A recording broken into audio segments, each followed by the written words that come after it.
hot and not. And we don't ever want to be a not. I always want to be a hot.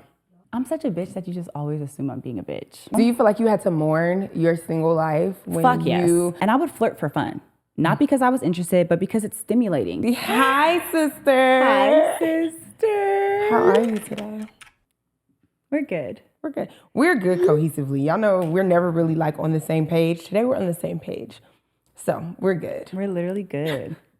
Janai's other bestie, Alexis, is here. Our manager is here. Of course, shout out to Mike. We've never shouted out Mike. And I think Mike today made it known that he would like to be known. Yeah, so he hit us with the no shout out. You can say a little something in the background, Mike. Hi. And now you want to act shy. Don't be shy now. Now you want to act shy.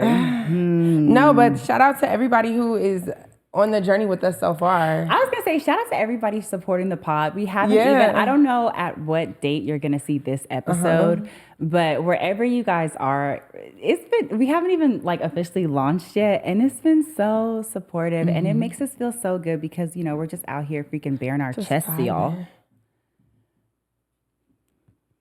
That's so opening our cave. We appreciate that. We appreciate the little support or whatever. Shout out y'all. Shout out our new logo. We wasn't gonna say anything. Shout out our sister Janai. Our sister if y'all girl. Didn't know, I'm a graphic designer as well. Period. Do y'all like the name Sister Girl? We're playing around with different pet names to call y'all. I like Sister Girl.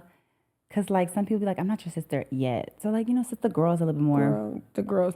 We're gonna come up with something snappy, something cute, whatever y'all want to be called. Yeah, let us know. Yeah. DM us, comment it, whatever. If friendly. Y'all are gonna be in the group chat, y'all have to contribute to the group chat. You gotta add to it. Yeah. You get kicked out the group chat if you're just there lurking. So contribute, okay? Contribution is very important. Or get kicked out. Not contribute. What the hell? You trying to be funny? No. Oh, no. Okay. I'm such a bitch that you just always assume I'm being a bitch. Yeah, I do. I don't mind it. Okay, fair enough. So today, I think we want to talk about the dynamic of our friendship and how it started and give y'all some insight because we know the first few episodes, y'all are going to really be getting to know us and like figuring out our personalities. I feel like we're going to have to keep reminding y'all because what y'all are not going to do is get on this internet and be trying to eat me and my bestie up for being raw and real because y'all be faking y'all relationships. Right. No, that's so true, though. I feel like we be having some real... So, yeah. This morning, we were sitting at my kitchen counter. We were actually standing up, and we literally started to dissect what... It was something of mine. It was like a...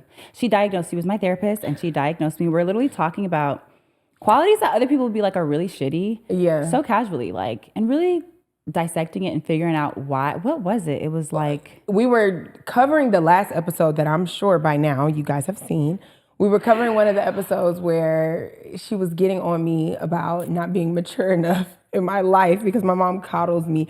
And not even that, but that was the premise of the conversation. And sometimes we have these type of conversations and then things happen or you have the same conversation with someone else in your life and it gives you new perspective. And so we were revisiting the conversation and it's so crazy because we were both like, dang, I wish we would have said this that day because now there's different perspective. Like talking to David, talking to our other friends, talking to my family, like these different things now gave us new outlook on you know, what we thought. It gave us layers. Exactly. You know? And so we were dissecting the layers of the onion and I think we both came to not even agreement, but just kind of like, oh, wow, understanding. We didn't think about that. But I think a lot of people in their friendships don't have those conversations. And so I think sometimes viewing us and how hard we might go on each other or how critical we are of one another, it can come off as like, y'all hate each other. Y'all fucking don't like each other. But and like, she had made a statement, which I think is important. She said, I felt like something that I felt was private between you and I had been brought to a public space and it shouldn't have been. And I just told her like,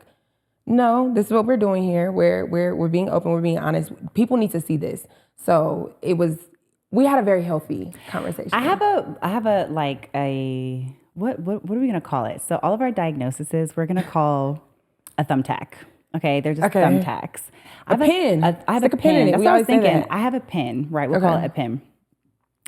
I have a pin of one is like needing to be right, but also like feeling like I have to teach people.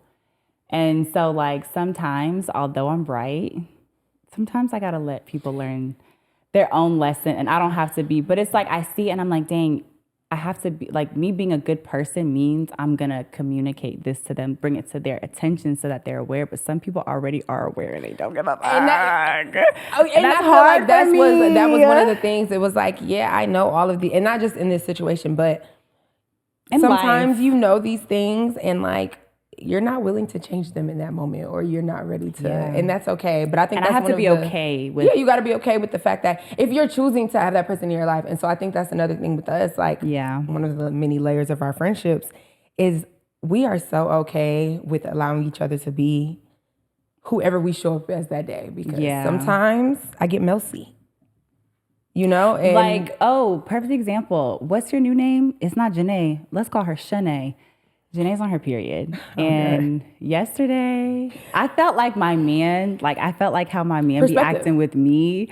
Janai was on one, like every second complaint. She was being such a bitch, like, to be honest. Brat. And literally, I was like, it's okay. No, princess. She's been so sweet and so okay, gentle with me. You're good. And don't worry about it. You deserve this, sister. You deserve to have a bad day. Like, you are shedding the lining of your uterus, and this is the worst thing that could have ever happened to you. Today is all about you and your gripes. And she let me have that. But I feel like friendship dynamics. Because there's going to be days where, like she said, there are when usually she gets more messy, days that Kelsi is a little bit more like,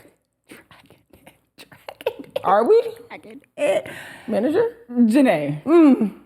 So, like I said, you can't ask David because, like, David and I have a very different dynamic. So, like, she says constantly that David and I are the same prototype. So I don't think No, they're the same prototype. But, you know, David's gonna hear it from me a lot more than you are.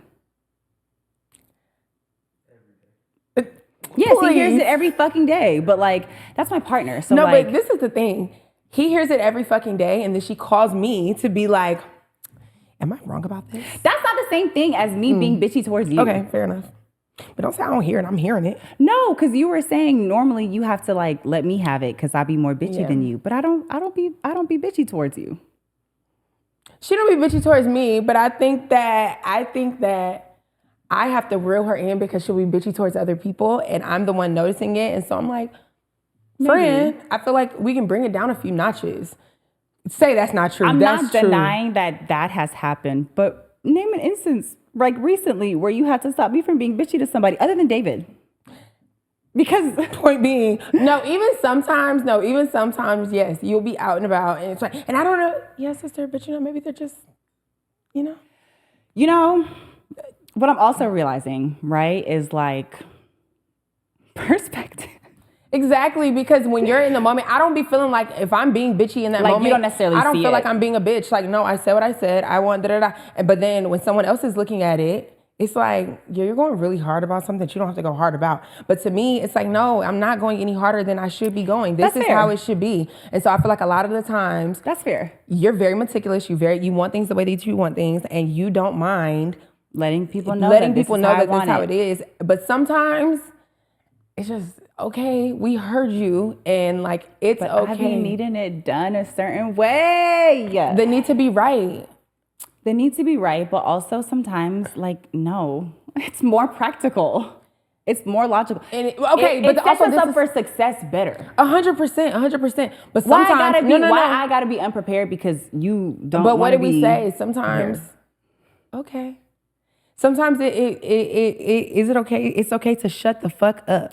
Sometimes you need to shut the fuck up. Like, sometimes it is okay to shut the fuck up. I'm not gonna lie, friends. Sometimes you need to shut the fuck up. I told Janai that we got to get an episode where she's going in on me, and I feel like she's dragging it. No, I'm not dragging it. No, the reason why I'm saying this is because this is a conversation that, like, we have been having between our friend group, between our friend dynamic. Is you have, like, and not even just her, everybody, me included. You have to learn how to say when they pick when to hold them, know when to fold them. Is that the? And I don't know. Yeah, because I'm a what, fold them? Hold them is like no one hold them, no one to fold them. I don't know. Play I've never heard that saying, but oh gosh.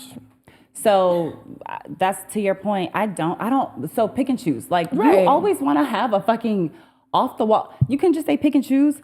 Like, okay. It's like same pot of soup, just reheating it. Janai, nobody says that. We're gonna have a video of all my things, and then we're gonna put in the comments. If you've ever heard this, leave a gold star in the comments, because I promise they know what the fuck I'm talking about. Promise. Okay.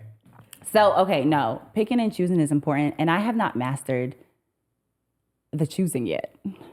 I'm gonna pick it every time. I'm gonna pick it every time. But for me, it's like this is what I'll be trying to explain to David.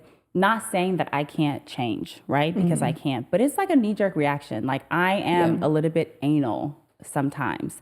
And also, you know where it stems from for real? We're supposed to be talking about our friendship and we're getting into more diagnoses, child.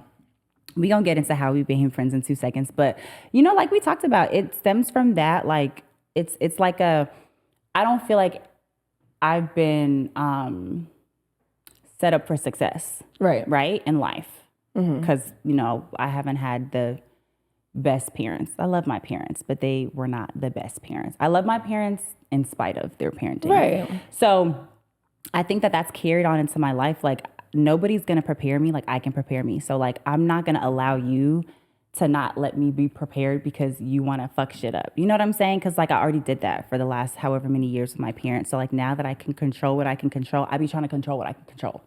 And I'm agreeing with you. I still have to learn how to pick and choose, but I'm just saying that that's where it comes from. It's like a knee jerk. I don't even think about it. I'm just like, no, like this is the way my brain works and this is how it has to be done. And I feel like everybody's like that. Like they have their things that are just, and that's mine. Like, I think wrong. Sometimes I'm right. You know, that type of thing. And we'll discuss that on another episode of From Here, because once again, the need to be right and like just shut the fuck up. But also, like, what's so funny is Janai was telling me today, she was like, you could have just ended it there. What's so funny is Janai saying all this, but she literally this morning was like, you know, I'm gonna give it to you. You usually are right, but like you don't have to prove it. So I want that to be in there. Oh yeah, I am fucking right. But what I just have to stop trying to prove it. But you don't always have to. Like sometimes there's is solace. Is that the word I'm looking for? You find solace. Yes, you find solace in knowing that like I'm right. I don't give a fuck if you know that I'm right. That's what I have to do. Is like being okay knowing I'm right. Look at you walking around fucking stupid because you don't know, but I do. But I do. All right. She's real good at that. You know, she's real good at that. I'm good at. I'll be right in silence. I don't give a fuck. You're right. You're right. She pretends to be a Sag, but she's a Scorpio cosplaying as a Sag. I do a lot of cosplaying. That's real fucking vindictive, bitch. Scorpios are so vindictive. That doesn't matter. I feel like they're gonna be like, all you say is nothing matters. That's what's wrong with you, because nothing matters. What the point that I'm making is all of these are great traits to have in a friendship, because I know when to shut the fuck up in our friendship. Sometimes. Janai, you have your days too. What the fuck? No, but I'm saying like when in our friendship, majority of the time majority of the time I know how to be like, yeah, okay. Like, okay. And like it could be something as simple as like the sky is blue. And Kelsi would be like, well, you know, the sky has several different ranges of da-da-da and whatever, but they're all blue. What the fuck is funny, David? So there's range. Because not too much. Like, take it the fuck easy. Maybe sit on this side. Fuck. Because if the fucking sky has multiple fucking ranges, bitch, then that's what it is. And that's what it is. And like, two things could be true at once. They're both ways. That's what I be saying. That's what I be saying. Let me finish. Two things to be true at once. So yes, the sky is multiple shades of blue, but that doesn't mean that the sky isn't blue. But you don't have to double down and say, well, it is still multiple shades. They're all blue. So we're both, you're right. You're right. The sky is blue. You're right. We're learning. You're right. That's okay. I feel like precisely that's how we became friends. Kelsi and I, that is the very first moment of like a come to Jesus moment that we had with one another was we're basically fucking arguing over the same point, but we want to have like a dick measuring contest over who's the more right. And then it became that's precisely what happened. So am I supposed to say you're right now, or am I allowed to share my perspective? Let me finish. So we're having a dick measuring contest. But I'm a bitch. We also said we were going to work on stop cutting each other off. Okay. So. I'm saying she just wanted me to say you're right. I don't need you to say I'm right. Two things can be true at once. So we were basically having this debacle over some shit in the club. I don't know, because that's where we met, in the club. We told y'all that. And it got to the point where we were both getting amped up, because y'all can tell we're passionate. So we're both getting amped up. And it just got to the point where I think we both were like, yeah, you don't need to talk to me that way, and I won't talk to you that way. We're clearly making the same point. Like, let's just get to the bottom of it. That was our first real, like, whatever. We weren't friends before then. And then it was like, Might have met a bitch that can out bitch me. So this is a point where I think that maybe Janai is underestimating her contribution of negativity, right?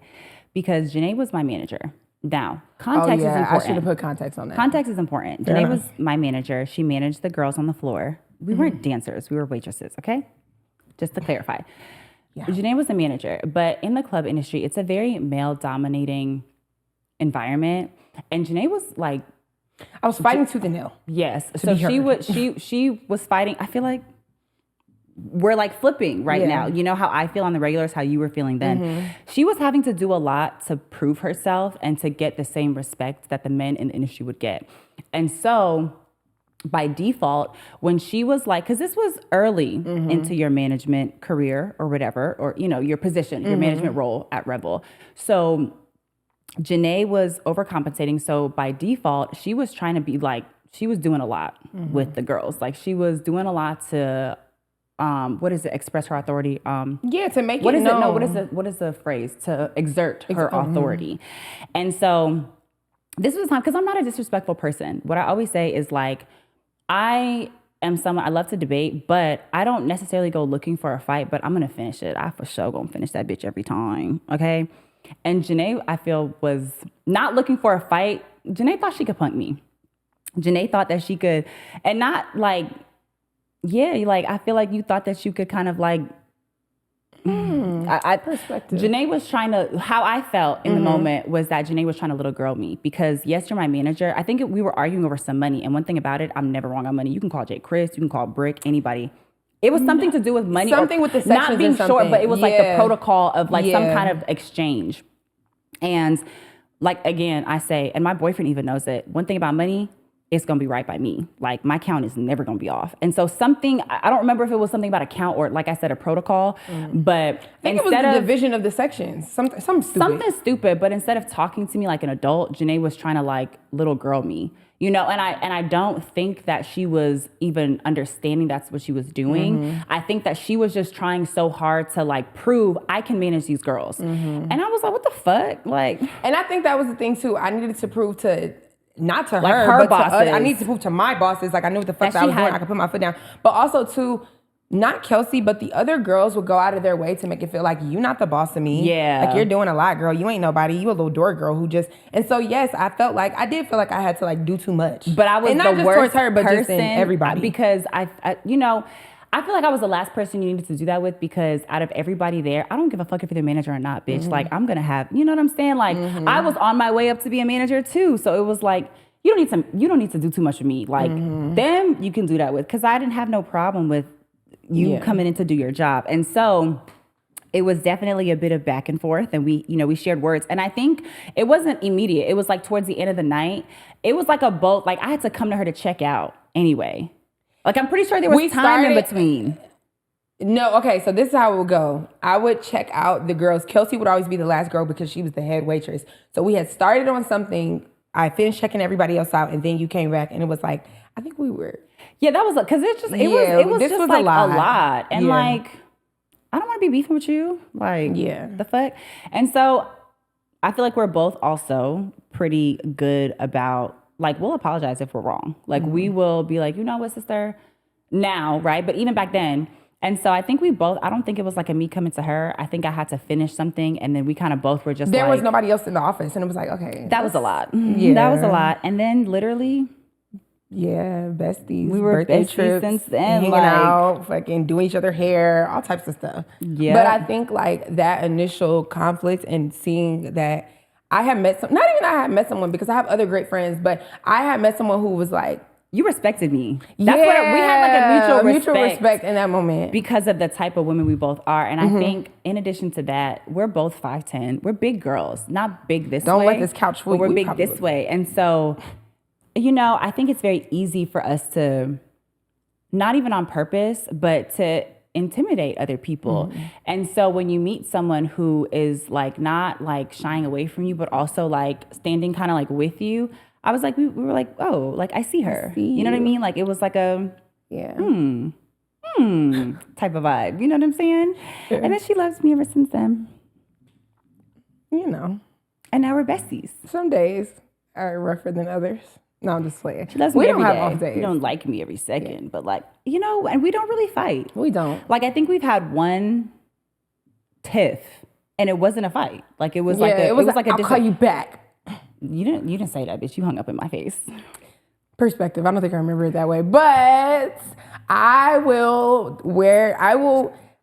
be the, one of my diagnoses is, no, I'm just kidding. I will be the bigger person and say that, yes, that is probably true. And Kelsi is probably right. Everybody, oh, hell, Kelsi. Kelsi was right. Was that good?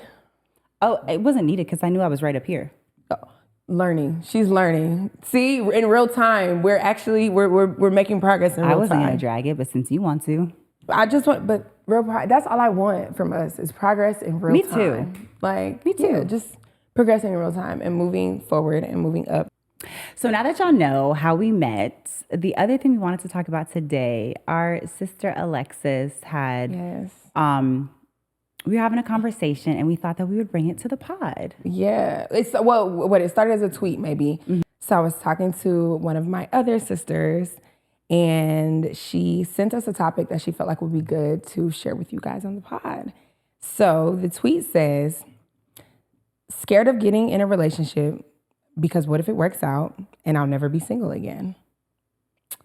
And I thought it was interesting because obviously very single. If you thought otherwise on your end of the phone, I apologize. Very single if I ever told you anything otherwise. So I think that it would be great to add to share with you guys. People? I'm not sorry. If you thought, no, I'm just not sorry. The fuck? Fuck y'all. Fuck y'all.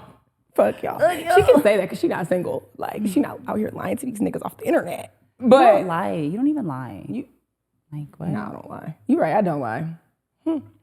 But I thought it would be good to say because I feel like you are very much in that point of your life where I think we've talked about this before you got in your current relationship where we thought we were going to be. Kelsi and I thought we were going to be frolicking across Europe for the next fucking year or 7, living our best lives in a villa somewhere, meeting Italian stallions, and then she fucking meets David and he ruins all of our plans together. And now we're a throuple. Because he feels like that, like, I'm not her boy. Oh. I wish we could pan the camera to him. I want y'all to see his face. We go through this every day, like, she's like, my boyfriend number 1 and boyfriend number 2. I'll have y'all know I'm boyfriend number 1. Okay, I'm done. I'm gonna get fucking scolded after this. She's gonna get fired. Y'all gonna see a new co-host right here. Her name is gonna be Monet. Yeah. Like, sorry, looks a little different, but I think that this is something that we definitely have 2 polar opinions on because I don't know that, well, maybe not polar opinions, but I don't know that I fear not being single. Actually, I lied. I'm fucking lying. Here I go lying. We talked this morning and I told her. I was going to go with whatever. I was about to say, she was going to lie with me. No, we talked this morning and I literally told her, I'm at the point in my life where I'm not really sure that I am like searching for marriage or searching for my person or whatever. I love being single so much. Mm-hmm. I'm almost scared to get into a relationship for real because why? I don't not want to be single. I want my autonomy. I want to be able to do what I want to do. I want to be able to gaslight you niggas every now and then. I want to be able to do everything that I want to do. Yeah. And sometimes, I'm not going to lie, I look at you in your relationship and it feels limiting to me. And it might not feel limiting to you, but for where I am and on my journey and like where I am and being single, I couldn't imagine being like, oh, let me tell him. And when I say this, it's not that she's limited in any way, but she's very respectful in her relationship. Like, let me tell him that I'm going to do this, or let me call and check in, or, things that you should do in a relationship. And I ain't going to hold you. You'll go hours without speaking to me because I don't feel like it's important for me to have to check in with you. Not right now in my life. Or, I'm not thinking about how my actions are affecting anyone but myself and like my mom. So I don't fucking embarrass her on the internet. I'm just playing. But Okay. I hope y'all have seen the last episode. If you gotta watch the last episode. You gotta go watch the last episode. If you haven't already, y'all gotta go watch the last episode. One of my diagnoses is addictive personality to the people around me.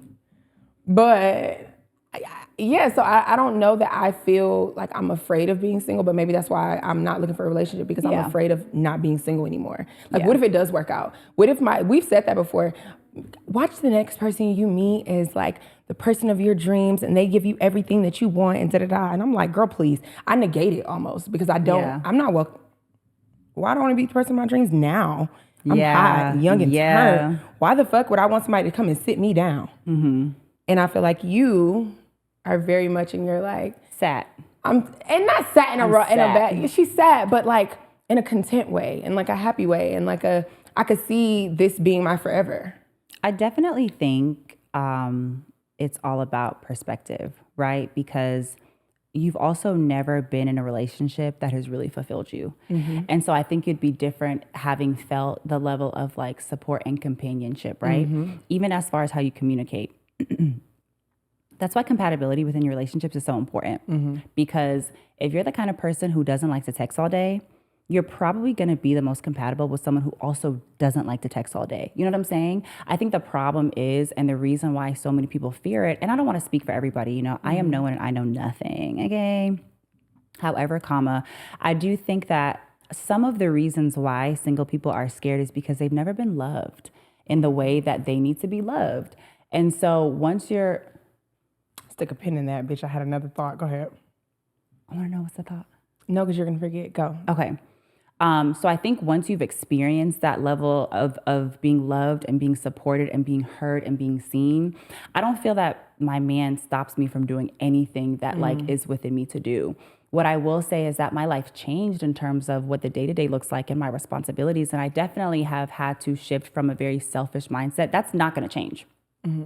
Because no matter what your like love language is or your communication style or whatever, or, you know, the things that make up who you are as a lover, you're always going to have to consider your partner. And that might not be in the ways that it looks for me in my relationship, but to an extent, when you're joining your life with somebody, you're going to have to at some point consider their needs, whether that's the decor in the home or how you raise children if you decide to have kids, or how you want, you know, the chores in your house and like the daily routines and like the responsibilities be split up. You're going to have to consider somebody else. So that definitely is a thing. And I think that depending on where you are in your life, there were phases of my life where I was a more giving individual than other phases. There were times where I was super selfish and I only wanted to consider me. Mm-hmm. And there were times like right now, and I don't know if it's the relationship or it's like the mommy in me, the stepmommy, I'm in such a nurturing place in my life where I just want to nurture everybody around me. I want to take care of people. I want to help people. I want to, you know, inspire people. A lot of my focus is on other people. And I think maybe that in a relationship is something that scares you too, because you're so, even though now this is like a selfish period, because like in respect to dating, I think in general, like you're a very, say it. I'm not going to necessarily just, you're selfish, yes, but I don't think it's just selfish. I think it's like self-preservation. I think self-preservation has always been, you know, the same thing as like survival and stuff like that. Like you've always really, that's one thing that your mom really did. Like she did that. Mommy always put it in yours and James's head, survival. Like Janai's mom would literally blindfold them and walk them around the house to make sure that they knew the lay of the land in their home with no eyesight, no nothing. Like there were several times where Janai's home was getting robbed and her mom and her babysitter literally trained her in the moment to be able to withstand whatever in that time is necessary. And at that particular time, it was someone trying to rob them. But mommy really, really, really prepared y'all for like survival. And I think because she instilled that into you so early, that's always been a thing for you. It's always going to be selfish. First, it's always, that's your first thought is survival. And so, you know, what is survival based on? Oneself. So I think that aspect probably does scare you because, you know, it's no longer going to be just about Janai. However, I think you and I, like the types of men that we are the most compatible with, I think we have a similar need. I think we have similar needs. And so the same way that my man is obsessed with me, I say it all the time, like, you're never going to meet another man that's more obsessed with his woman than mine. And that to me is like the greatest feeling. It is the like confidence booster that you need in a relationship. I think that the man that's most compatible with you is going to be similar. He's going to worship the ground that you fucking walk on. Because I also know that as selfish as you are, I think you're also a nurturer. Like when you have people that you care for, and in order for it to make sense for me to pour so much into you, you're also going to have to pour that into me. Yeah, I'm very, okay. Stick a pin in that. I agree with that though. Like I feel like there has to be give and take. Yeah. And I feel like maybe I feel that way because in a lot of my past relationships, there was no give and take. Right. I'm giving, giving. And I'm being taken from. So I think that it's very hard for me to now reframe not hard, but I think that within my healing process, it was hard for me to reframe my mind to say, it's okay to allow someone to give to you. Or to allow someone to give to you. And I think that up until this point, I don't think that I had saw that. And so I couldn't navigate where I was going wrong in those situations, because I think like we talked about that this morning too, like, damn, maybe you're the problem. But also I want to be very clear, kind of doubling down on the whole not having a love that was good for you. You also were in relationships with people, or have been in relationships with people who have made you feel like you're supposed to be doing nothing but giving. And so I think it's you weren't worthy of love. Right. So for whatever reason, that was why you should be giving to me and I should be taking. Whatever the reason was, they made you feel that was the norm. And so it kind of became second nature for you to always focus on. It's ingrained in your brain. You know? And so once you're in a relationship that, it's kind of like you're going to have to show me. Like, I got to see it to believe it. And right now, it's not the clearest, most vivid image in your head because you haven't experienced it. And so I think it's going to take somebody coming along, a random person who is not necessarily even, I feel like y'all are going to stumble upon each other, kind of like David and I stumbled upon each other. And once that happens, I think it becomes a lot easier to envision spending your life with somebody that is pouring into you, that is loving you the right way, that is taking care of your heart the way that your heart needs to be taken care of, that is helping you grow, that is growing with you. But also, I think something that's super, super important, and I was talking about the book, The 7 Husbands of Evelyn Hugo. Was it 7 or 9? One thing that I loved about that book was that lady, she had obviously 7 husbands, and she was a different version of herself with every husband. And I think that's very indicative of life. We go through so many phases and changes. One thing that is essential to me is having a partner that is able to ebb and flow with me, that is able to allow me to grow, but also someone who I can allow to grow too. I can't have you tell me in 10 years, oh, you're a completely different version of Kelsi, because that's to be expected. I expect to be a different version of Kelsi in 10 years. I have to be with somebody that's going to give me the freedom to do that. And for me, it doesn't ever feel constricting, or what's the word that you used? It doesn't make me feel limited, because David allows me to be exactly who the fuck I am. I could wake up today and be like, I want to do a mixtape. And he's going to be like, okay, baby. So what do we need? He's going to get on that phone. My man's going to start that job. He's going to start researching, and he's going to be like, okay, so this looks like the best way to do it. And then in a week or two, I could be like, I changed my mind. I want to join the circus. I'm feeling really fucking creative, and I feel like that's really and he'll be like, you know what? If it makes sense, let's just do it. He never, ever, ever stops me from doing what I want to do. He doesn't stop me from being a social butterfly. He doesn't stop me from wearing what I want to wear, or try to stop me from doing anything. So for me, if anything, the relationship has just enhanced what was already, enhanced a great life. Like, I had a great life, and then my partner came in and made it better. I think it's when you have partners that come in and make your life worse that you start to think, I can't do this for forever. So I think it's when you meet people who are not necessarily the most compatible or giving you that freedom that now you start to think, I don't think I can spend the rest of my life with you. So bringing it back to the tweet that Lex sent you, I don't have the fear of being with somebody forever, because I know I'm going to be able to be all of the versions that I'm slated to be in this lifetime. And I'm going to be able to do everything, if not more. Like, if you want to go fast, you go alone. If you want to go far, you go together. And, 2 is better than 1. 2 resources behind this podcast is better than 1 resource behind my first podcast, Kelsi's Couch. Go watch it on YouTube. You know what I'm saying? So for me, I don't I don't have those feelings. I'm perfectly not just content, bitch. I'm ecstatic to think about spending the rest of my life. So what was your oh shit moment? Like your this is gonna be on forever. Like what was your like? Y'all are gonna think I'm crazy. Nah, spill it. Spill it. So, and I don't know, I think I've had several moments that have reinforced my feeling of this as my partner, but I can't tell you the specific moment where I was like, okay, yeah, he's the one. But I can tell you the start of it that like really, really made me drawn to him. When we first met, we had texted for like a week before we ever had like a FaceTime call. And what made me like really, really intrigued and really, really gravitate towards him was that our conversation through text was so good. I have talked to so many people, not just men, and I don't mean talk to as in romantically. I've had conversation with people via text, so many people via text. And it's so exhausting when it feels like you're pushing the conversation along, or like they have nothing stimulating to talk about, or like you're the one who's like, you're the va-va-voom of the conversation. We had such good back and forth, and it was perfect because it wasn't like we were just texting all day. Like we would have periods of time throughout the day where we would have conversation, but I could very much so tell that like, okay, he got stuff going on. He can't just sit up on the phone all day.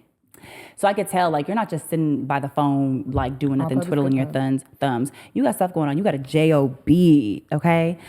So that was, a factor for me. And it was definitely something that I was like, this is so different. Yeah. Like I'm actually intrigued. So for him to have like intrigued me was a big thing because I hate everybody. Yeah. How do I not hate you? Yeah. That was like a clear, maybe. I think it's so interesting because we talked about this last night. Every time we get on the couch, I feel like, dang, we just had this conversation, but it's like it turns into a different conversation. I was talking to Kelsi about, the same thing, not feeling like I had found somebody who fulfilled me and all these other things. And then I was talking about like I had this one situation, this one relationship, and it was so fulfilling in so many ways, like in so many ways. I just don't think we were like in the same place. But even in that situation, I told you I still didn't feel like I want to do this forever. It was just like, this felt so fulfilling to me in this moment. This is exactly what I need. I love the way that you're pouring into me. I love that you get it. I love that I don't have to explain it to you. I love that our conversations are stimulating. I felt like if I were to choose a situation or a person to be long-term with, that would have been a great situation. Yeah. But the idea of like being that serious still was like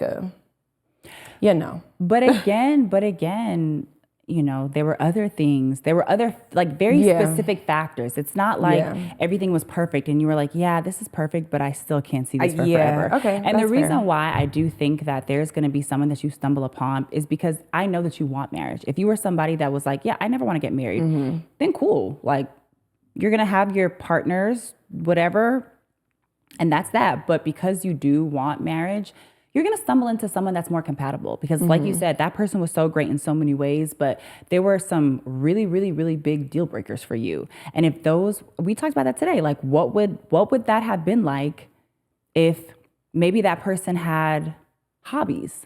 Maybe if that person, whatever the reason was, whatever the issue was or the deal breakers were, if those were null and void and non-existent. Would it be different? Do you feel like you had to mourn your single life when because I think that's the thing. It's like mourning in the grief of like, because even if you don't lose yourself, right? You lose a version. I think we think losing ourselves means like, oh my God, I'm falling apart and I'm in shambles and da-da-da. You can lose yourself and your life still be going great. Right. And you, like you said, a version. It's not necessarily like losing everything about Kelsi, but like single hot girl Kelsi who, does whatever, da-da-da.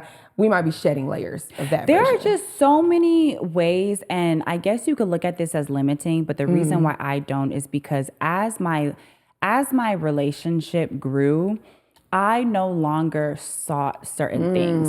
Like one thing, for example, I'm a very I'm a friendly person. See, this is so crazy because like, am I friendly? I am, when I'm in my mood to be, so this is what it is, right? I have the Kelsi that wants to be social, and I have Kelsi that doesn't want to be social. So when I don't feel like talking to people, I think that's true. But when I'm in my social, friendly. I'm a genuine like social butterfly, right? I just have a meter, and once that meter is out, it's out. I'm a very social person, and I would flirt for fun. Not because I was interested, but because it's stimulating, because it's clever, it's interesting. And I'm a naturally flirty person. I wouldn't even try. It's just, it would happen. But now that I'm in a relationship, it's very different. I no longer even have the desire to entertain or engage in the back and forth. And so I think too, like as your life starts to shift with that person, other things become more important. Another example, I used to go on girls trips all the time, right? And I used to go to festivals all the time. There was a festival, Afro Nation, right, that I had gone to in Miami with our sister Micah.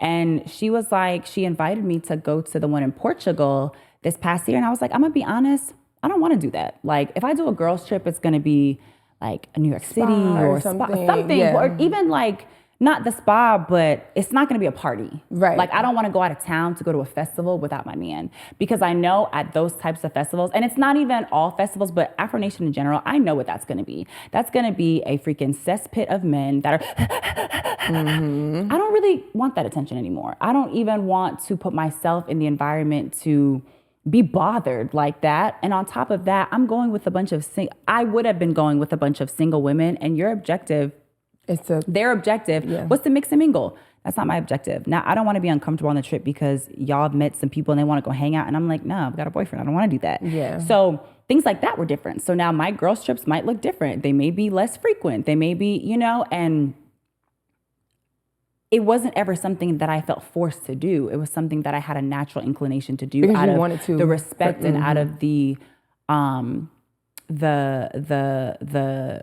union between my partner and I. But you had said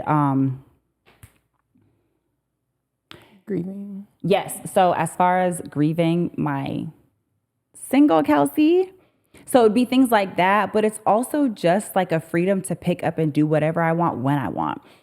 9 times out of 10, my days look like me taking care of a family. You know what I'm saying? So I can't always put everything into even this. Like when we're doing the pod, when we have edits and stuff like that to do, I have to edit around my life at home. Like I have to edit around being a stepmom. I have to edit around being a girlfriend. I have to edit around, everything is not just about me.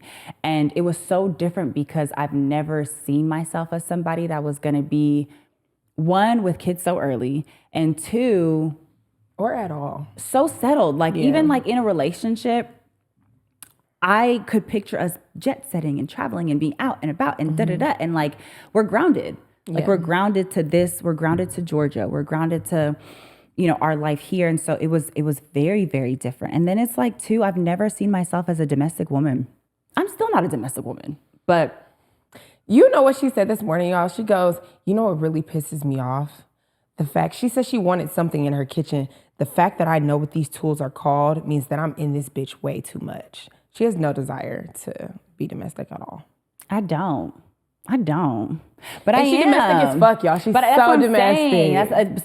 So that was like another thing for me. It's like, I want to be young and hot and I want to be out and about. And no, I'm home making dinner.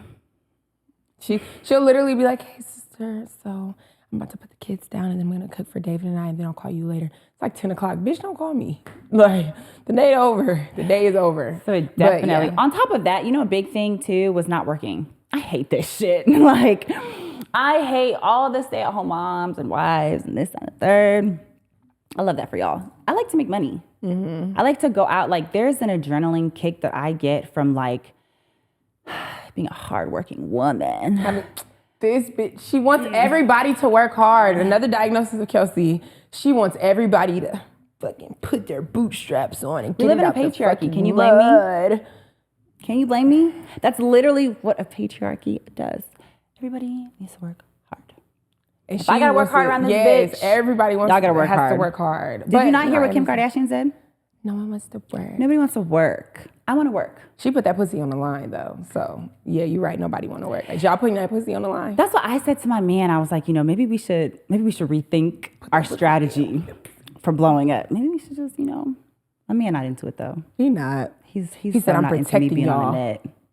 He won't even let Janai do OnlyFans. What you mean let? Like, right, y'all. He is so, like, protecting us. Do that. Like, you don't have to do that. You don't need to let men look at you that way. Do you know the ad is already live? Just kidding. This is what I wanted to pull the pen back out of. Because ADHD brain, guys. You know, you made a statement earlier, and you were like, your relationships aren't fulfilled. What did you say? But it made me think, into you? Yes, because they're not pouring into you, right? And I was like, well, my addiction, yes, there was something, but I was like, maybe that's why I'm addicted to my other relationships and friendships. Mm-hmm. What if, right? I feel like there's no man, woman, that can love me and pour into me like the other relationships that I have. My mom, my friends, my sisters, my brother. Like, I'm gonna be honest, that is such a strong love, and not even just like the whole mommy thing, but like our friendship. Yeah. This is such, like, this is one of my soulmates. My other friends, those are my soulmates. Like, these are people, life partners, if you will. These are people who I'm definitely gonna do life with. Yeah. And so I look at these friendships, and maybe that's an unhealthy gauge of the way that I should be in relationships, but I genuinely feel like, why the fuck would I be with somebody who, before we sat right here, we went back and forth about giving each other compliments. Why the fuck would I want to be with somebody who I don't feel like that about? I would literally go to the ends of the earth for my friends. Like, I'm selfish as fuck, but like, I don't care. Like, I will really go to the ends of the earth for my friends. And I'm a bitch about it every single second. Like, look at you, you need me, bitch. Da da da da da. I'm gonna be extra about it, but I'm gonna do it. I'm gonna do it. But that's like how we show up for each other. So why would I wanna pour into anyone who doesn't, like, if my relationships can't be that fulfilling, why would I want the relationship? I'm gonna ask you a question. And I'm gonna answer the question. And being that you're part of our throuple, I think that you're qualified to answer this. Okay. Do you think David goes to the ends of the earth for me? Yeah. David is also very selfish. I was about to say. David also, like, a lot of the ways that you hear me talk about Janai's pins, my man has to say. They're the same prototype. Yeah. Like, half of Janai is me, half of Janai is my man. So what I'm saying is, David pours into me like your family pours into you. You know what I'm saying? Like, we have our own, every relationship has its things. And one of the things is that he's selfish. But it doesn't ever stop him from, like, really showing up and pouring. I bitch about the shit that the daily, you're not considered because you didn't fucking put the toothpaste back, and now I have to fucking put the toothpaste back, or like, you don't want to keep your fucking closet clean, so now I gotta do it. But like, we don't argue about whether or not David is like pouring into my vision. We don't argue about whether or not David is willing to fucking, bitch, like, if I'm sick, David is going to bring me the entire store of Sprouts. Yeah. The entire medicine department of Sprouts. You know what I'm saying? So I don't think it's far-fetched that you would find somebody that can pour into you the same way that your family pours into you. But hot take, I think that because you are not serious about it, we talked about this the last episode, I don't think that you're looking for that right now. Today's diagnosis. I think that you want fun. And I think even prior to this, just think about the choices in men that you've had. You know what I mean? So I think that not even after, you've done so much work on yourself now to like instill boundaries and to be a better version of yourself too. When you're ready for that, even if you don't feel like you're wanting it, I didn't feel like I wanted a man when I met David, but I was ready. I had done done a bit of work. I had been by myself. I had processed my mommy and daddy issues. I had worked on my codependency. And that little sneaky bastard just came and swooped in and took my bestie. No, I'm just stirred. Yes. So I think that when you are genuinely ready for that, that person is going to stumble. You guys are going to stumble upon each other, and they're going to love you. Like, Janai had a little small, tiny, I don't want to say small, tiny, but it wasn't a very long relationship. It wasn't a very long relationship, right? But after Janai had, gotten her heart broken a couple of times and, maybe had not been treated the best, Janai had dated somebody for a short period of time. But in that period of time, that person really shifted her perspective on relationships. They really shifted on what's possible and what's out there and how a man could treat you without even being told to treat. Like, he was the first gentleman that you had dated. Yeah. And so I think that the type that you have gone for in the past, it's like, girl, obviously you weren't going to feel fulfilled. He's not a gentleman. But once you meet someone that shows you something else, I think that perspective just, you don't know what you don't know. Yeah. If you're surrounded by the same type of man, then to an extent, you're kind of only going to really believe that that type exists. And I think that so going back to what you said, being with that person and then coming off of that, and then the person who I dated after that was a girl. And it was even more. Completely different. Yeah. That was like a completely different, like, mind-blowing, game-changing experience. And not because it's like, oh gosh, she's a girl, I'm a girl, it's crazy. It was different. And I think I was a lot more open to allowing someone to treat me nicely. But genuinely. girl, even... I mean, I feel like that's surface level, but there were so many other layers. But I genuinely was not used to people treating me nicely. Oh yeah, period. Yeah. But people outside of your village, my village, like romantic the people, interests. Yeah, romantic interests. I would choose people who, I don't, not even I would choose people. Well, yes, I chose to be there, so I would choose people who were, like outwardly nice. But when it came to like the truth, like, do you really like this person? Are you really? They weren't considerate. They weren't caring. They weren't loving. They weren't seeing like what I needed. They were selfish, and they out-selfished me. That's really what it was. They were self-serving. Yeah, they were very self-serving, and I think that they outdid me. Like, if I thought that I could be selfish, I don't think I had ever met anyone who could be more selfish than me. And I would have these come aparts like, how could you treat someone that you love so awfully? And because even within my selfishness, you're selfish. You're not heartless. Yes, even within my selfishness, people that I love, I can take myself out of that selfishness for, like, I don't even want to say the greater good, but I guess maybe for the greater good, I can take myself out of it. For me, caring about you, I cannot be selfish because I care about you. I think the thing with Janai and my man is, y'all don't realize in the moment that they were intentionally selfish. Yeah, they were like, no, this shit is about me, for me, by me, with me. Yeah, me. Janai doesn't always realize, and when literally any time, like, okay, this may be TMI, right? So like, we were taking a shower together, but to be fair, it's a big fucking shower. It's my two shower heads. Like, we're not in there like, you know, y'all got to pay for that. Yeah, but no, like, we have two shower heads. Our shower is literally probably bigger than this set. Yeah. So, you know, she was on one shower head. I was on one shower head. We were taking a shower, and the oil, that's what it was. Yeah, the oil is by my side. She was showering on David's side. So I have body oil for after I shower, because, girls, this is a tidbit. If you want your skin to be super, super, super soft, after you're done showering, do not dry off. Just put oil on your skin and then moisturize with lotion and like shea butter, babe. Thank me later. So anyways, there's oil on my side, right? So as obviously we're both done showering, I learned that from Janai. So she oils her body after she showers, and, you know, we're both using the oil that's on my side, and, you know, randomly Janai picks up the bottle of oil and brings it to her side and leaves it there. And I was like, I walk over to finish oiling her body. And I walk over and I was like, that was really selfish. And she was like, oh, I didn't know that you were using that. Yeah, so a lot of the times, there were 3 different oils up there. There's a bunch up there. And the one that I didn't know we were both using, the one that I know she likes to use is super expensive. It's like whatever. So I was like, I'm not going to use her really, really good oil. I'll use like the step down. Yeah. So in my brain, I think I'm being considerate by like, okay, now let me not use her expensive shit. I'm going to use something else. And I still ended up being selfish. But like, I didn't notice it. But you know what? You know, I hate to make excuses for y'all, but maybe it's the ADHD. Because I was going to say, I didn't even know. You're not aware sometimes of like everything that's going on. Yeah. And I think sometimes that lack of awareness is what then creates selfish actions. Mm-hmm. So that's what I was saying. Like, I don't think that Janai, there are times that, yes, we all choose to be selfish. Like, we have things where we're like Janai said in her last episode, when it comes to finances, she's going to be selfish. But we all have things that we're, you know, choosing to be selfish about, but I don't think that she does it intentionally. And when it's called out, she does what she can to not do that. So that's what I think, like, I'm going to be honest, like, you're selfish, but you're a good person. And we talked about that, like being inherently good versus bad. And I'm not going to lie. And I know that one of them is going to be watching this because whatever. And like, you can feel how you feel about it. I don't care. But like, some of them were selfish and not necessarily good people. Yeah. 100%. I think that's a 100%. big difference. I think you're selfish, but you're a good person, which means when you catch yourself being selfish, you do make an effort to not be selfish. You know, I gotta say it too. Like, my man does too. Like, you know, when I told y'all gonna hear from my man every episode. And I don't give a damn. Not 1, not 2, not 3, not 4.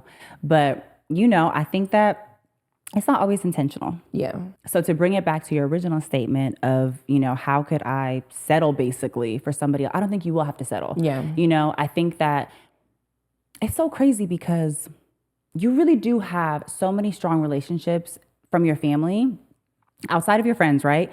You have so many strong relationships where people really, really, really pour into you and like love on you and make you feel like the most amazing person in the room. So it's like you would think, and then you have some friends that also really, so you really, would really think that I would only want to attract that, or you would think that that's all I that come across, or that you would think that. And I don't know where the disconnect is. If you're in the comments, eat me up down Don't eat her up. Give suggestions. But seriously, insight. because I genuinely, now that we've talked about this before, but now that we're talking about it now, I'm having an introspective moment. Yeah. Like, well, damn, girl, it's not like you don't know what good and healthy love is. So, like, where's the fucking disconnect? Because if you know what healthy love looks like, because not even just the way that people show up for me and the way I show up for them in the relationships.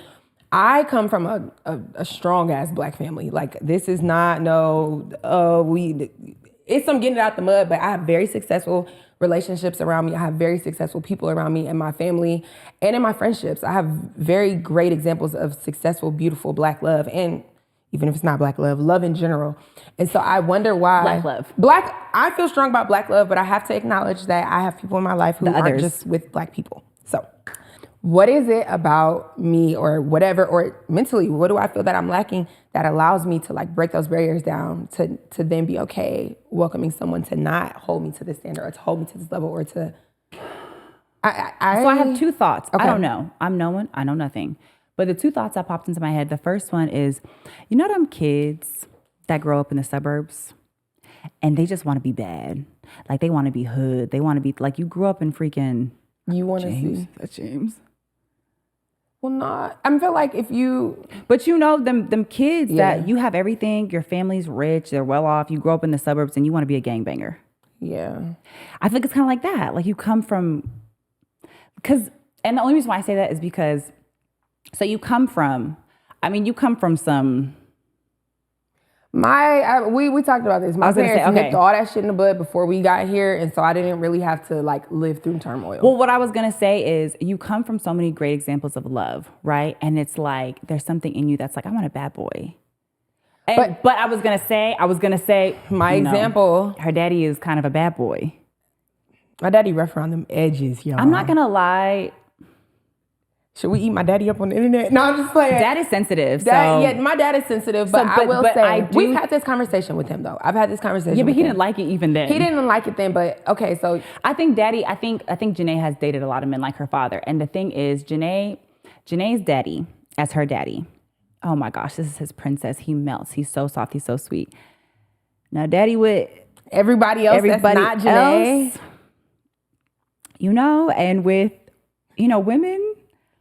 My dad is an amazing father. He is an amazing dad. Literally. He is going to, I didn't have a hands-on dad, like no fucking sitting there and coaching the teams or nothing, He might buy the team everything. He gonna buy the team, my daddy is a provider, and he's gonna make sure his family is taken care of, and he gonna work his ass off to make sure everybody around him has. And he's gonna give game. My daddy gave me game. My daddy, me and my brother were very... He taught us that. Y'all knew what was going on in life. Yeah, what was going on. So it's like, I feel like when it comes to like that knowledge of certain stuff, my daddy gave me that game. Yeah. What my daddy didn't teach me, and Dad, I'm sorry. What my daddy didn't teach me was like having someone be soft. My daddy always took care of my mama.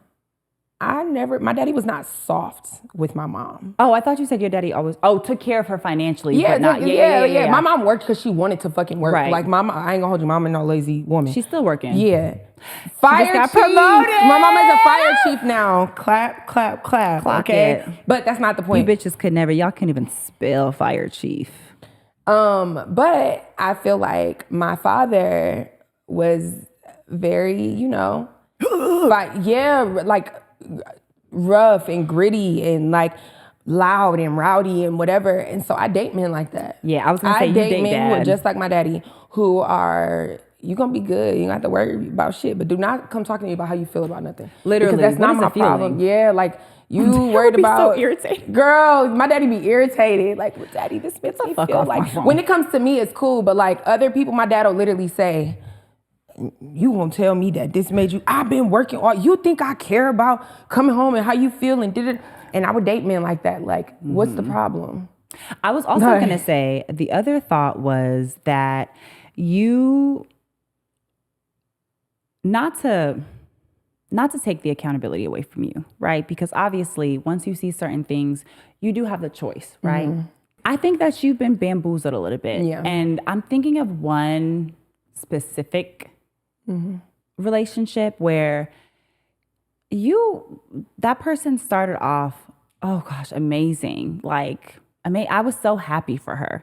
Bitch, I was single and you were in a relationship. Yeah, everybody thought this was going to be my person. Yeah, and they started off and I think that person in particular, I think that person spoke to a side of you that isn't always necessarily present in all rooms. You're a very deep, very introspective, very curious, very open individual. There's not too many things that you can say to Janai that Janai is going to be like, she may or may not agree with whatever it is, but she's always going to have an open mind and be like, okay, well, what about da-da-da? Like she can immerse herself in pretty much anything. And I feel like this person was very much so like that. And not just able to immerse themselves in things, but like very knowledgeable. They also like sought knowledge out the same way that you do. And so because of that, no matter how weird the thought, no matter how strange, no matter how taboo, no matter how off the wall, like this person welcomed energy like that. They welcomed your curiosity. They welcomed all of your fucking brainiac facts and stuff at first. Until they didn't. And I think that there was a very big switch. And unfortunately, it's like, people will be like, well, why didn't you leave when did it? Because at this point, I love them. And I can't because I'm attached. And now it's harder than just fucking saying, oh, you're mean to me, let me leave. No, now it's like you're mean to me, but you're only mean to me because they were mean to you. And you start rationalizing the mean behavior and the derogatory things they say and like trying to forgive them like, oh, well, they only did this because of this. And they don't really, they're not trying to hurt me. They're just, and you start trying to fix it. And it becomes a fixation of like, okay, I'll make them better. I'll fix them. I'll heal them. I'll whatever. And so I don't always think it's necessarily like your bad judgment because this person was fucking awesome until they weren't.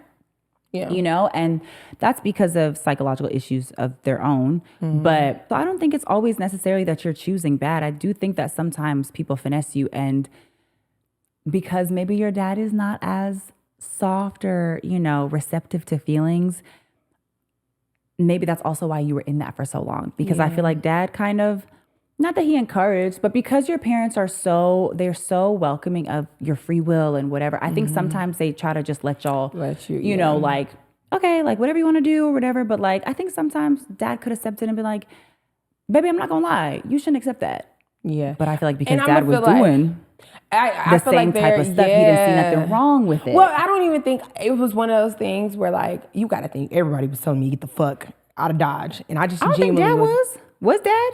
Absolutely. Even after that one conversation, he was like, oh, he was off it too? I didn't know that. My daddy, girl, everybody and their mom was, it was a lot of stuff I wasn't sharing because it's just like, bitch, you know that you're doing wrong. You know that you need to leave. You're going to keep crying over the same situation, but you're not going to do anything about it. Shut the fuck up. Back to what we said earlier, you got to learn how to shut the fuck up. And so it's like, if you're not going to do anything to change it, you're going to sit there, bitch, you're going to keep driving your ass up there. You're going to keep crying every time you on the way home. You're going to keep, shut the fuck up. What a good full circle moment to close us out, right? Because in the beginning, we talked about the beginning of how our friendship started, right? Learning how to shut the fuck up. Not just that, no. I spoke earlier and I said, Janai and I have never even really been in a fight. We've had one tiff and that's what it was over. That was the tiff. Janai kept dealing with somebody, and it's like whenever she would distance herself from this person, her life would get so good. Like she would be focused. She'd be on it in the gym. She'd be eating right. She'd be doing all the things that pour into herself. The minute she would get back with that man, turmoil. And this was like after, I think when I finally said something, it had been, I think 3 years alone for how long she and I had been friends, but they had been, had a thing for even longer than that. And I finally got to the point where I was like, look, we sit here and we have these long, deep, because Janai and I, one thing about it, we don't talk. Y'all think we talk on this podcast? The reason we started this podcast was because we were talking all the time, literally just for hours and hours and hours. Let us frolic on the fucking frolic on the balcony for like 6 hours. 6 hours, stumping around the house. Doing nothing but putting on freaking shows and child. Anyways, but I got to the point where I was like, we're going to sit here and we're going to talk about this and talk about this and talk about this. And you're going to have all of these revelations and you're going to come to and you're going to say, yeah, I can't keep doing this. And then you're going to call me in a week and be like, I'm at his house. And I don't want to hear it anymore. Like, and that I felt so, I was at such a crossroads. That wasn't, she this was after this. No, this is a real full circle moment because she asked me and she was like, what does he do that shows you that he loves you? And I couldn't answer it. Like, I didn't have no answer. And I got so frustrated and I hung up. I was just like, yeah, I'm not going to keep having this fucking conversation with you.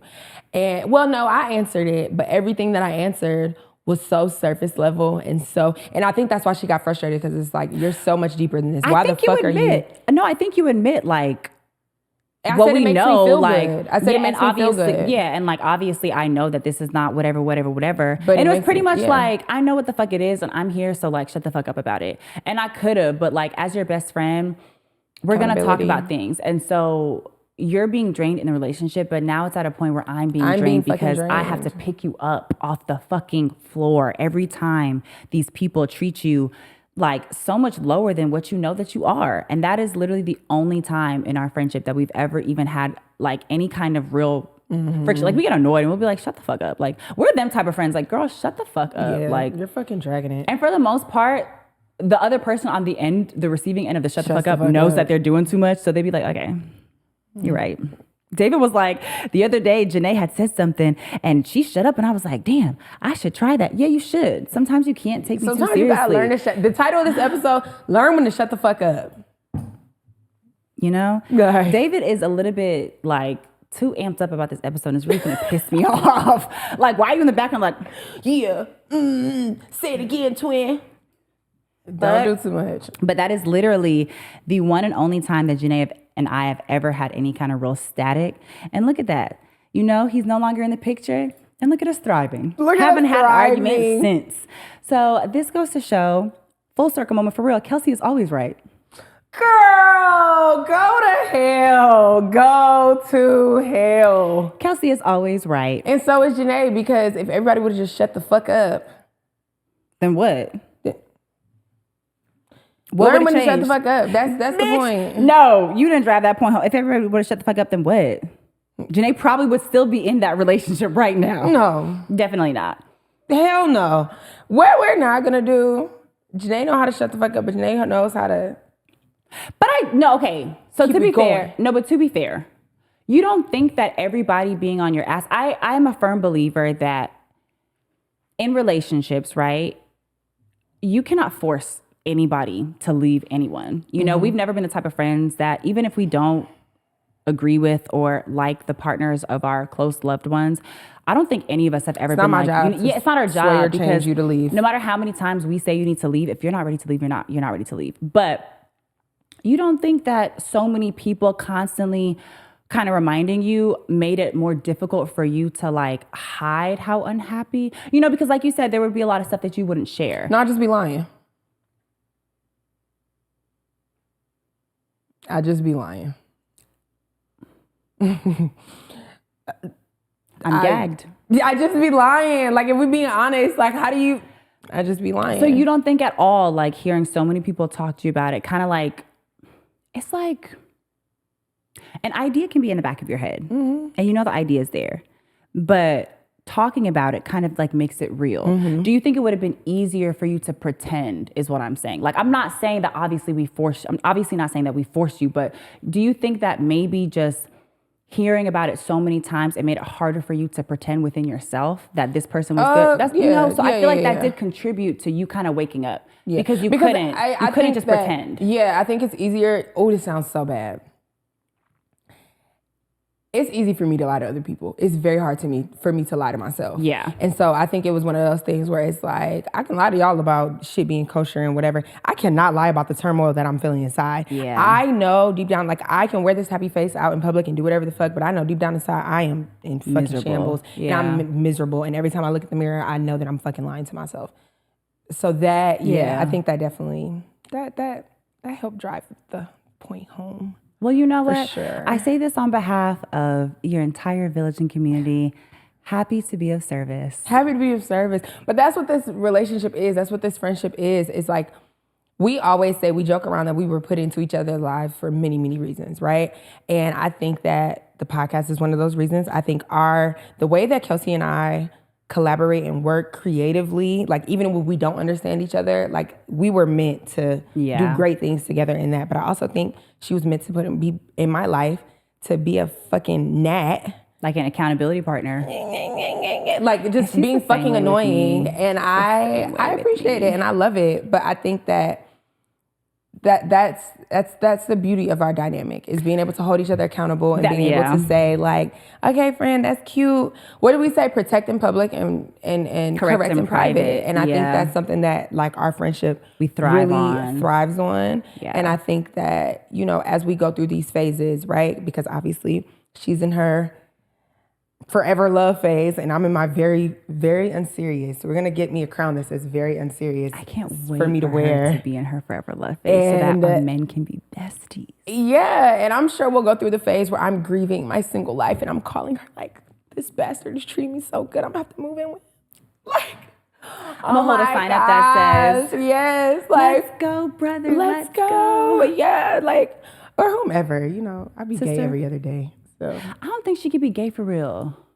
We'll talk about that on the next episode. We'll talk about that on the next episode. The last thing that I'll say too is I think that you and I, and it might have to do with how big we are. Like stature?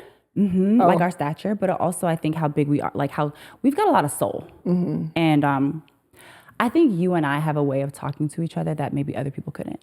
Yeah. Like I think that there are things that you can say to me that I may not receive well from other people. And that probably has a lot of contributing factors. It could be, you know, how deep our relationship has gotten. It could be also how much trust we've built with one another. It could be a lot of things. But I do think part of that is also like, I'm a fierce-strong individual.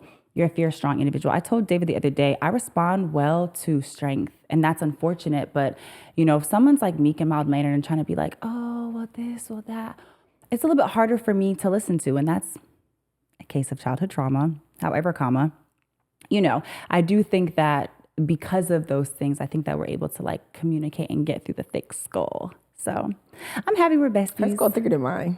My head bigger, but her skull thicker. You're right. Girl. Twinkle, twinkle. Twinkle, twinkle. Girl. In a time span of an hour, we were able to grow on this couch right in front of y'all. Right in front of y'all. If that's not a reason to watch the podcast, I don't know what it is. Real time growth. Well, I'm glad, sister, that we were able to meet and become besties. And I'm glad that now y'all know a little bit more about us. Y'all gonna keep learning. Literally, it's gonna be a long ride. So make sure that y'all are buckled in. Locked and loaded, baby. Anyways, y'all, we'll see y'all the same time next week, same place. Make sure you like, comment, subscribe, share, all that good stuff. And yeah, that was a fun chat. Bye. See ya. Mwah, mwah.